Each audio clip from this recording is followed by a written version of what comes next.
ನಮಸ್ಕಾರ ಸ್ನೇಹಿತರೆ, ರೈತನ ಮಿತ್ರ ಯೂಟ್ಯೂಬ್ ಚಾನೆಲ್ಗೆ ನಿಮ್ಮೆಲ್ಲರಿಗೂ ಆತ್ಮೀಯ ಸ್ವಾಗತ. ನಾನು ನಿಮ್ಮ ಶ್ರೀ. ಇವತ್ತು ಏಪ್ರಿಲ್ 29 ಬುಧವಾರ.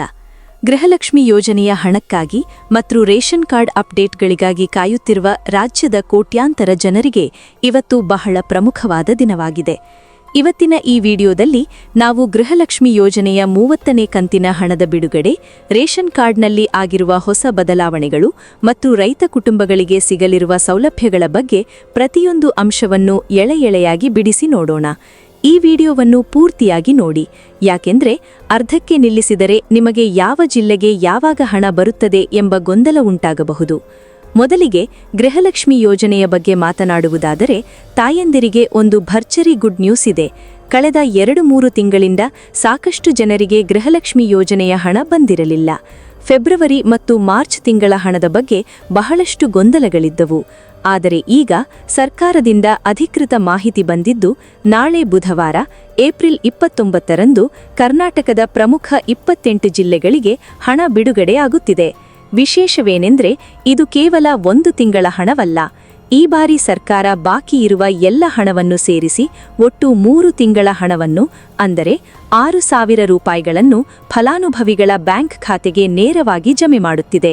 ನಿಮ್ಮ ಬ್ಯಾಂಕ್ ಖಾತೆಗೆ ಫೆಬ್ರವರಿ ತಿಂಗಳ 28ನೇ ಕಂತು, ಮಾರ್ಚ್ ತಿಂಗಳ 29ನೇ ಕಂತು ಹಾಗೂ ಏಪ್ರಿಲ್ ತಿಂಗಳ 30ನೇ ಕಂತು, ಹೀಗೆ 3 ಕಂತುಗಳ ಹಣ ಒಟ್ಟಿಗೆ ಬರಲಿದೆ. ಈ ಹಣದ ವಿತರಣೆಯನ್ನು ಸರ್ಕಾರ 2 ಹಂತಗಳಲ್ಲಿ ಮಾಡುತ್ತಿದೆ. ಮೊದಲನೇ ಹಂತದಲ್ಲಿ ಹಣ ಪಡೆಯುವ ಜಿಲ್ಲೆಗಳೆಂದರೆ ಬೆಂಗಳೂರು ನಗರ, ಬೆಂಗಳೂರು ಗ್ರಾಮಾಂತರ, ರಾಮನಗರ, ಚಿಕ್ಕಬಳ್ಳಾಪುರ, ಚಿತ್ರದುರ್ಗ, ದಾವಣಗೆರೆ, ಕೋಲಾರ, ಶಿವಮೊಗ್ಗ, ತುಮಕೂರು, ಬಳ್ಳಾರಿ, ಬೀದರ್, ಕಲಬುರಗಿ, ಯಾದಗಿರಿ, ಕೊಪ್ಪಳ, ರಾಯಚೂರು ಮತ್ತು ವಿಜಯನಗರ ಜಿಲ್ಲೆಗಳ ತಾಯಂದಿರ ಖಾತೆಗೆ ನಾಳೆ ಬುಧವಾರವೇ ಹಣ ಜಮೆಯಾಗುವ ಪ್ರಕ್ರಿಯೆ ಶುರುವಾಗಲಿದೆ.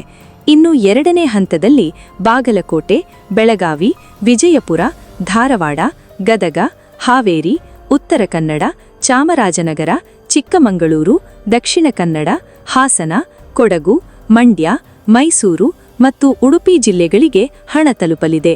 ನಿಮ್ಮ ಜಿಲ್ಲೆಯ ಹೆಸರು ಇದರಲ್ಲಿದ್ದರೆ ನಿಮ್ಮ ಮೊಬೈಲ್ಗೆ ಬರುವ ಮೆಸೇಜ್ ಅನ್ನು ಗಮನಿಸುತ್ತಿರಿ.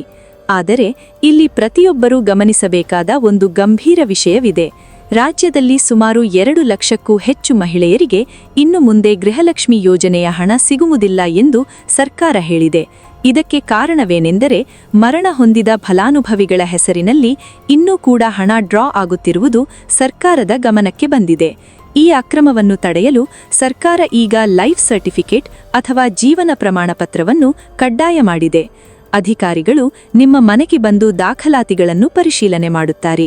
ಯಾರೆಲ್ಲ ಅರ್ಹರಿದ್ದಾರೋ ಅವರು ಮಾತ್ರ ಇನ್ನು ಮುಂದೆ ಹಣ ಪಡೆಯಲು ಸಾಧ್ಯವಾಗುತ್ತದೆ. ಇದಕ್ಕಾಗಿ ಈ ಏಪ್ರಿಲ್ ತಿಂಗಳಲ್ಲೇ ನೀವು ನಿಮ್ಮ ದಾಖಲೆಗಳನ್ನು ಸರಿಯಾಗಿ ಇಟ್ಟುಕೊಳ್ಳಬೇಕು ಮತ್ತು ಅಗತ್ಯ ಬಿದ್ದರೆ ಮರು ಅರ್ಜಿಯನ್ನು ಸಲ್ಲಿಸಬೇಕಾಗುತ್ತದೆ. ರೇಷನ್ ಕಾರ್ಡ್ ವಿಷಯಕ್ಕೆ ಬಂದರೆ, ಸರ್ಕಾರ ಇವತ್ತು 3 ಮಹತ್ವದ ಘೋಷಣೆಗಳನ್ನು ಮಾಡಿದೆ. ಮೊದಲನೆಯದಾಗಿ, ಹೊಸ ರೇಷನ್ ಕಾರ್ಡ್ಗಾಗಿ ಕಾಯುತ್ತಿದ್ದವರಿಗೆ ಸಿಹಿ ಸುದ್ದಿ ಇದೆ. ಹೊಸ ಕಾರ್ಡ್ಗಾಗಿ ಅರ್ಜಿ ಸಲ್ಲಿಸುವ ಪ್ರಕ್ರಿಯೆಯನ್ನು ಈಗ ಪುನಃ ಆರಂಭಿಸಲಾಗಿದೆ. ಯಾರೆಲ್ಲ ಇದುವರೆಗೆ ಕಾರ್ಡ್ ಹೊಂದಿಲ್ಲವೋ ಅಥವಾ ಹೊಸದಾಗಿ ಮದುವೆಯಾಗಿ ಬೇರೆ ಕಾರ್ಡ್ ಮಾಡಿಸಬೇಕೋ ಅವರು ಈ ಅವಕಾಶವನ್ನು ಬಳಸಿಕೊಳ್ಳಬಹುದು. 2ನೇಯದಾಗಿ, ಇಂದಿರಾ ಕಿಟ್ ವಿತರಣೆ. ಈ ಏಪ್ರಿಲ್ ತಿಂಗಳಲ್ಲಿ ಫೆಬ್ರವರಿ ಮತ್ತು ಮಾರ್ಚ್ ತಿಂಗಳ ಬಾಕಿ ಇದ್ದ ಇಂದಿರಾ ಕಿಟ್ಗಳನ್ನು ನೀಡಲಾಗುತ್ತಿದೆ. ಇದರಲ್ಲಿ 5 ವಿಧದ ಅಗತ್ಯ ಆಹಾರ ಪದಾರ್ಥಗಳಿದ್ದು ಒಟ್ಟು 10 ಪ್ಯಾಕೆಟ್ಗಳನ್ನು ನೀವು ಪಡೆಯಬಹುದು. ಅಕ್ಕಿಯ ಜೊತೆಗೆ ಈ ಕಿಟ್ ಕೂಡ ನಿಮಗೆ ದೊಡ್ಡ ಸಹಾಯವಾಗಲಿದೆ. 3ನೇಯ ಪ್ರಮುಖ ವಿಷಯವೆಂದರೆ ಬಯೋಮೆಟ್ರಿಕ್ ಸಮಸ್ಯೆ. ಸಾಕಷ್ಟು ಹಳ್ಳಿಗಳಲ್ಲಿ ವಯಸ್ಸಾದವರಿಗೆ ಅಥವಾ ಕೂಲಿ ಕೆಲಸ ಮಾಡುವವರಿಗೆ ಬೆರಳಚ್ಚು ಅಥವಾ ಫಿಂಗರ್ ಪ್ರಿಂಟ್ ಸರಿಯಾಗಿ ಬೀಳುವುದಿಲ್ಲ. ಇದರಿಂದ ಅವರು ಅಕ್ಕಿ ಪಡೆಯಲು ಪಡಿತರ ಕೇಂದ್ರಗಳಿಗೆ ಅಲೆಯಬೇಕಿತ್ತು. ಆದರೆ ಈಗ ಸರ್ಕಾರ ಕಟ್ಟುನಿಟ್ಟಾದ ಆದೇಶ ನೀಡಿದೆ. ಒಂದು ವೇಳೆ ಬಯೋಮೆಟ್ರಿಕ್ ಯಂತ್ರದಲ್ಲಿ ನಿಮ್ಮ ಬೆರಳು ಮ್ಯಾಚ್ ಆಗದಿದ್ದರೂ ಕೂಡ ಸಂಬಂಧಪಟ್ಟ ಅಧಿಕಾರಿಗಳು ನಿಮ್ಮ ಹೆಸರನ್ನು ಪುಸ್ತಕದಲ್ಲಿ ದಾಖಲಿಸಿಕೊಂಡು ನಿಮಗೆ ಅಕ್ಕಿ ನೀಡಲೇಬೇಕು. ಯಾರನ್ನೂ ಅಕ್ಕಿಯಿಂದ ವಂಚಿತರನ್ನಾಗಿ ಮಾಡಬಾರದು ಎಂದು ಸರ್ಕಾರ ಎಚ್ಚರಿಕೆ ನೀಡಿದೆ. ಇನ್ನು ನಿಮ್ಮ ಖಾತೆಗೆ ಹಣ ಬರುವುದನ್ನು ತಡೆಯುವ 5 ಪ್ರಮುಖ ತಪ್ಪುಗಳ ಬಗ್ಗೆ ನೀವು ತಿಳಿಯಲೇಬೇಕು. ಮೊದಲನೆಯದು, ಆಧಾರ್ ಲಿಂಕ್ ಮತ್ತು ಇ-ಕೆವೈಸಿ. ನಿಮ್ಮ ಮನೆಯಲ್ಲಿ ರೇಷನ್ ಕಾರ್ಡ್ನಲ್ಲಿ ಎಷ್ಟು ಜನರ ಹೆಸರಿದೆಯೋ ಅಷ್ಟು ಜನರ ಆಧಾರ್ ಕಾರ್ಡ್ ರೇಷನ್ ಕಾರ್ಡ್ಗೆ ಲಿಂಕ್ ಆಗಿರಲೇಬೇಕು. ಇದನ್ನೇ ನಾವು ಇ-KYC ಎಂದು ಕರೆಯುತ್ತೇವೆ. ಇದು ಆಗದಿದ್ದರೆ ಗೃಹಲಕ್ಷ್ಮಿ ಮತ್ತು ಅನ್ನಭಾಗ್ಯ ಯೋಜನೆಯ ಹಣ ನಿಂತು ಹೋಗುತ್ತದೆ. ಎರಡನೆಯದಾಗಿ, ಸತತವಾಗಿ ಅಕ್ಕಿ ಪಡೆಯದಿರುವುದು. ನೀವು ಕಳೆದ 3 ತಿಂಗಳಿಂದ ರೇಷನ್ ಅಂಗಡಿಗೆ ಹೋಗಿ ಅಕ್ಕಿ ಪಡೆದಿಲ್ಲದಿದ್ದರೆ ನಿಮ್ಮ ರೇಷನ್ ಕಾರ್ಡ್ ತಾನಾಗಿಯೇ ರದ್ದಾಗುತ್ತದೆ. ಒಮ್ಮೆ ರದ್ದಾದರೆ ಅದನ್ನು ಮತ್ತೆ ಸಕ್ರಿಯಗೊಳಿಸುವುದು ತುಂಬಾ ಕಷ್ಟ. ಮೂರನೆಯದಾಗಿ, ಆಧಾರ್ ಕಾರ್ಡ್ ಅಪ್ಡೇಟ್.